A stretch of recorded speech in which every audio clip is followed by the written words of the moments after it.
Hello? Good morning. Yes, is this Juliet?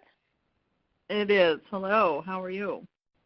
All right. I'm delighted to be talking with you this morning and to introduce you to my Health Power audience, knowing that you are a gerontologist, meaning that you specialize in conditions of the elderly. Is that correct?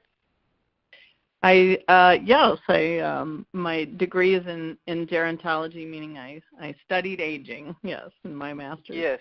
That's correct. Okay, and that you're director of dementia care for Brookdale Senior Living? That's right.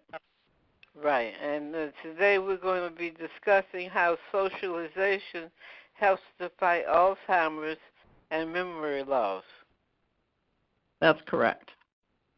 Okay, let's get started. How important is it for us to stay connected as we age? It's very important for us to stay connected as we age. We know that just in aging in general, loneliness can really set in. It can be a big problem for folks as they age. And so we know that especially in folks with the diagnosis of Alzheimer's or dementia, that it's even more important. We know that staying connected has good health impacts. It can make us less likely to get sick. It can help boost our immune system. People who stay connected are 50% more likely to live longer. We see lower rates of depression and high blood pressure. And I think, people who are connected just simply move more, which we know is good for health. People who get out more, who are still part of a social circle, tend to be busier and moving around more and have more physical activity. And recent research also suggests that maintaining those social networks can really reduce the risk and perhaps even delay the onset of cognitive impairment, which is really important. So it's very important to stay connected. Now, what does one do to increase socialization in persons with Alzheimer's or mental illness or dementia?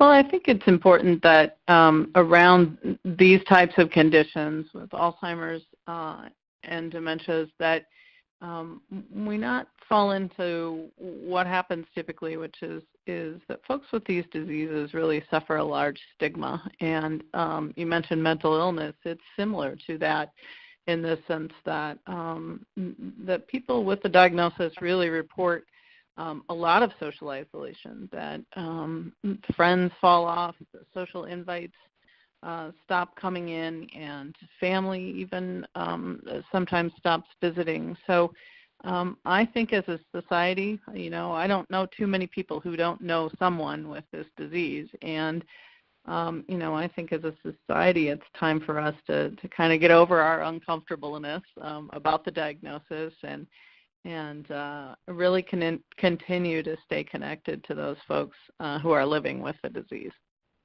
Okay. And is there a journal, a downloadable journal that you're involved with?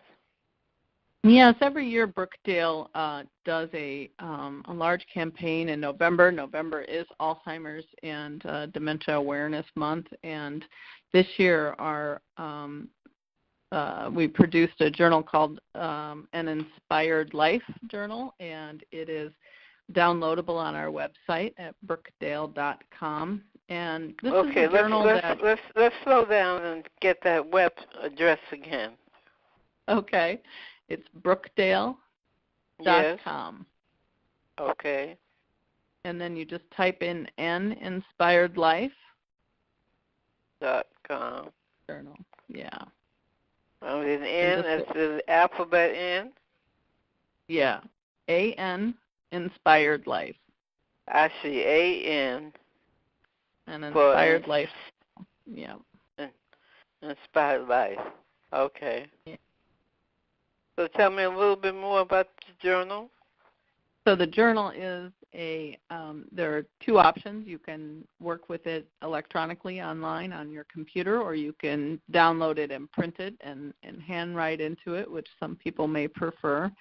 The journal is designed for folks living with dementia, people who've either been recently diagnosed or who are still in the early stages of the disease.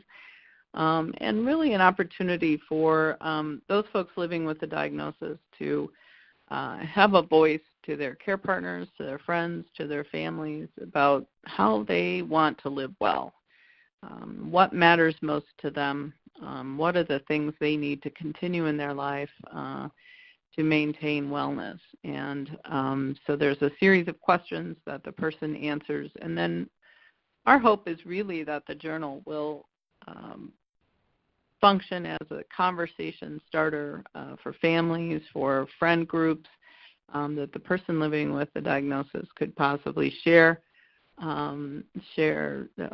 what impact the diagnosis has had on them, but how they want things to continue to live a good life with this diagnosis. Yeah, I was wondering if the journal itself can be sort of a tool for socialization, in that the person who gets exposure to the journal can then discuss with a family member or someone else what it says that they would be interested in doing. Absolutely. That's our hope. And, the more we talk about this, the more the stigma will go away. And I think the stigma is there because people don't have good awareness of what this disease is all about, and some people are afraid of it. And I think the more the diagnosis is out in the open and people have good understanding of what their friend or their family member needs, the better off we'll all be. Right. Okay. And also, is there any other resource that you would suggest that people should go to? Yeah, I think, for some good, just basic information about the disease, I always recommend the Alzheimer's Association website, which is alz.org. And that website has really great basic information about the disease, and as well as helping families find local resources in their area. On our Brookdale.com site as well, we have a lot of I'm sorry, what was the other site that you mentioned?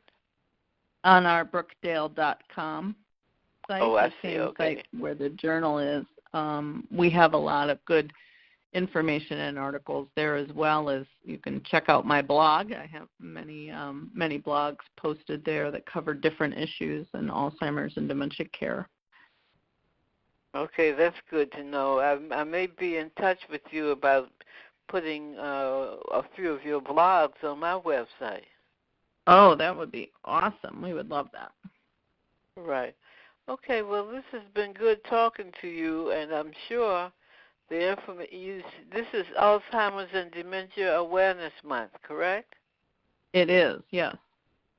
Okay, well, I think it's very good that we've had a chance to discuss this, and I'm sure the information you've shared with me will be helpful for my Health Power audience. So thanks a lot for sharing this information with me. Oh, you're welcome, Dr. Goodwin. Thanks for having me. All right. Have a good day. You too.